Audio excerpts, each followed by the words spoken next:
Good morning. My name is Eric Lee, and I was born here. But nope, I wasn't born there. This was where I was born. Shanghai at the height of the Cultural Revolution. My grandmother tells me that she heard the sound of gunfire along with my first cries. When I was growing up, I was told a story that explained all I ever needed to know about humanity. It went like this. All human societies develop in linear progression, beginning with primitive society, then slave society, feudalism, capitalism, socialism, and finally, guess where we end up? Communism! Sooner or later, all of humanity, regardless of culture, language, nationality, will arrive at this final stage of political and social development. The entire world's peoples be unified in this paradise on earth and live happily ever after. But before we get there, we're engaged in a struggle between good and evil. The good of socialism against the evil of capitalism, and the good shall triumph. That, of course, was the meta-narrative distilled from the theories of Karl Marx. And the Chinese bought it. We were taught that grand story day in and day out. It became part of us, and we believed in it.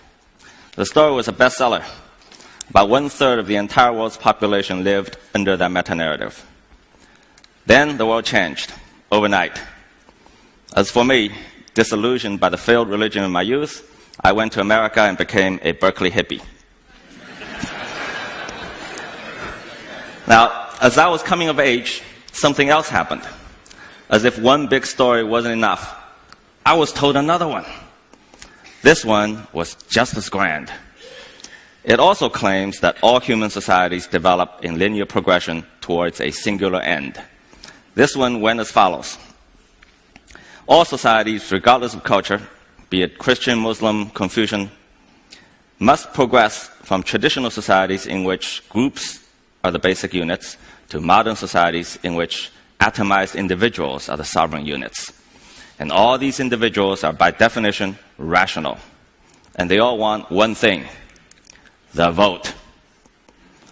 Because they're all rational, once given the vote, they produce good government and live happily ever after. Paradise on earth again. Sooner or later, electoral democracy will be the only political system for all countries and all peoples, with a free market to make them all rich. But before we get there, we're engaged in a struggle between good and evil. The good belongs to those who are democracies and are charged with the mission of spreading it around the globe, sometimes by force, against the evil of those who do not hold elections. A new world order, ending tyranny in our world. A single standard for all who would hold power. Now,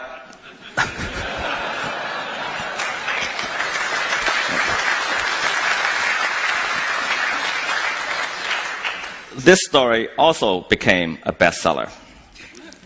According to the Freedom House, the number of democracies went from 45 in 1970 to 115 in 2010. In the last 20 years, Western elites tirelessly trotted around the globe selling this prospectus. Multiple parties fight for political power and everyone voting on them as the only path to salvation to the long-suffering developing world. Those who buy the prospectus are destined for success. Those who do not are doomed to fail. But this time, the Chinese didn't buy it. Fool me once. Now, the rest is history. In just 30 years, China went from one of the poorest agricultural countries in the world to its second largest economy. 650 million people were lifted out of poverty. 80% of the entire world's poverty alleviation during that period happened in China. In other words, all the new and old democracies put together amounted to a mere fraction of what a single one-party state did without voting. See, I grew up on this stuff. Food stamps. Meat was rationed to a few hundred grams per person per month at one point. Needless to say, I ate all my grandmother's portions. So I asked myself, what's wrong with this picture? Here I am in my hometown, my business growing leaps and bounds, entrepreneurs are starting companies every day, Middle class is expanding in speed and scale unprecedented in human history. Yet, according to the grand story, none of this should be happening. So I went and did the only thing I could. I studied it. Yes, China is a one-party state run by the Chinese Communist Party, the party, and they don't hold elections. 3 assumptions are made by the dominant political theories of our time. Such a system is operationally rigid, politically closed, and morally illegitimate. Well, the assumptions are wrong. The opposites are true. Adaptability, meritocracy, and legitimacy are the 3 defining characteristics of China's one-party system. And most political scientists will tell us that a one-party system is inherently incapable of self-correction. It won't last long because it cannot adapt. Here are the facts. In 64 years of running the largest countries in the world, the range of the party's policies has been wider than any other country in recent memory. From radical land collectivization to the Great Leap Forward, then privatization of farmland, then the Cultural Revolution, then Deng Xiaoping's market reform. Deng's successor Jiang Zemin took the giant political step of opening up party membership to private business people, something unimaginable during Mao's rule. So the party self-corrects in rather dramatic fashions. Institutionally, new rules get enacted to correct previous dysfunctions. For example, term limits. Political leaders used to retain their positions for life, and they used that to accumulate power and perpetuate their rules. Mao was the father of modern China, yet his prolonged rule led to disastrous mistakes. So the party instituted term limits with mandatory retirement age of 68 to 70. One thing we often hear is political reforms have lagged far behind economic reforms, and China is in dire need of political reform. But this claim is a rhetorical trap hidden behind a political bias. See, some have decided a priori what kinds of changes they want to see, and only such changes can be called political reform. The truth is, political reforms have never stopped.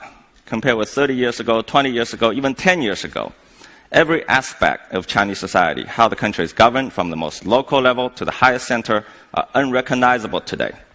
Now, such changes are simply not possible without political reforms of the most fundamental kind. Now, I would venture to suggest the party is the world's leading expert in political reform. The second assumption is that in a one-party state, power gets concentrated in the hands of the few, and bad governance and corruption follow. Indeed, corruption is a big problem, but let's first look at the larger context. Now, this may be counterintuitive to you. The party happens to be one of the most meritocratic political institutions in the world today. China's highest ruling body, the Politburo, has 25 members. In the most recent one, only 5 of them came from background of privilege, so-called princelings. The other 20, including the president and the premier, came from entirely ordinary backgrounds.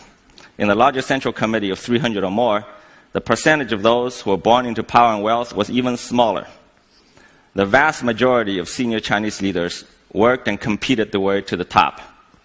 Compare that with the ruling elites in both developed and developing countries, I think you'll find the party being near the top in upward mobility. The question then is, how could that be possible in a system run by one party? Now we come to a powerful political institution, little known to Westerners, the party's organization department. The department functions like a giant human resource engine that will be the envy of even some of the most successful corporations. It operates a rotating pyramid made up of 3 components: civil service, state-owned enterprises, and social organizations like a university or a community program. They form separate yet integrated career paths for Chinese officials. They recruit college grads into entry-level positions in all 3 tracks, and they start from the bottom, called Keyuan. Then they could get promoted through 4 increasingly elite ranks: Fu Ke, Ke, Fu Chu, and Chu. Now, these are not moves from karate kids. Okay, it's serious business. The range of positions is wide, from running healthcare in a village to foreign investment in a city district to manager in a company. Once a year, the department reviews their performance. They interview their superiors, their peers, their subordinates. They vet their personal conducts. They conduct public opinion surveys, then they promote the winners. Throughout their careers, these cadres can move through and out of all three tracks. Over time, the good ones move beyond the 4 base levels to the Fuju and Ju levels. There, they enter high officialdom. By that point, a typical assignment would be to manage a district with population in the millions or a company with hundreds of millions of dollars in revenue. Just to show you how competitive the system is, in 2012, there were 900,000 Fu Ke and Ke levels, 600,000 Fu Chu and Chu levels, and only 40,000 Fu Ju and Ju levels. After the Ju levels, the best few move further up several more ranks and eventually make it to the Central Committee. The process takes 2 to 3 decades. Does patronage play a role? Yes, of course. But merit remains the fundamental driver. In essence, the organization department runs a modernized version of China's centuries-old mentoring system. China's new president, Xi Jinping, is son of a former leader, which is very unusual, first of his kind to make the top job. Even for him, the career took 30 years. He started as a village manager, and by the time he entered the Politburo, he had managed areas with total population of 150 million people and combined GDPs of 1.5 trillion US dollars. Now, please don't get me wrong, okay? This is not a put down of anyone, it's just a statement of fact. George W. Bush, remember him? This is not a put down. Before becoming governor of Texas, or Barack Obama, before running for president, could not make even a small county manager in China's system. Winston Churchill once said that democracy is a terrible system except for all the rest. Well, apparently he hadn't heard of the organization department. Westerners always assume that multi-party election with universal suffrage is the only source of political legitimacy. I was asked once, the party wasn't voted in by election. Where is the source of legitimacy? I said, how about competency? We all know the facts. In 1949, when the party took power, China was mired in civil wars, dismembered by foreign aggression. Average life expectancy at that time, 41 years old. Today, it's the second largest economy in the world, an industrial powerhouse, and its people live in increasing prosperity. Pew Research polls Chinese public attitudes, and here are the numbers in recent years. Satisfaction with the direction of the country, 85%. Those who think they're better off than 5 years ago, 70%. Those who expect the future to be better, a whopping 82%. Financial Times polls global youth attitudes, and these numbers, brand new, just came from last week. 93% of China's Generation Y are optimistic about their country's future. Now, if this is not legitimacy, I'm not sure what is.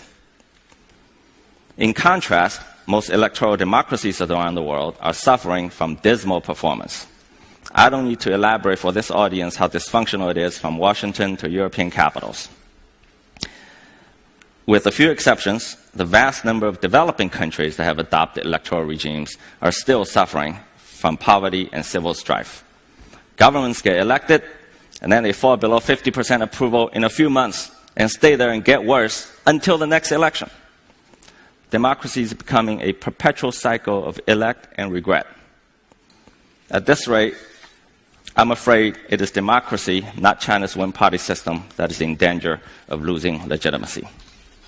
Now, I don't want to create the misimpression that China is hunky-dory on way to some kind of superpowerdom. The country faces enormous challenges. Social and economic problems that come with wrenching change like this are mind-boggling. Pollution is one, food safety, population issues. On the political front, the worst problem is corruption.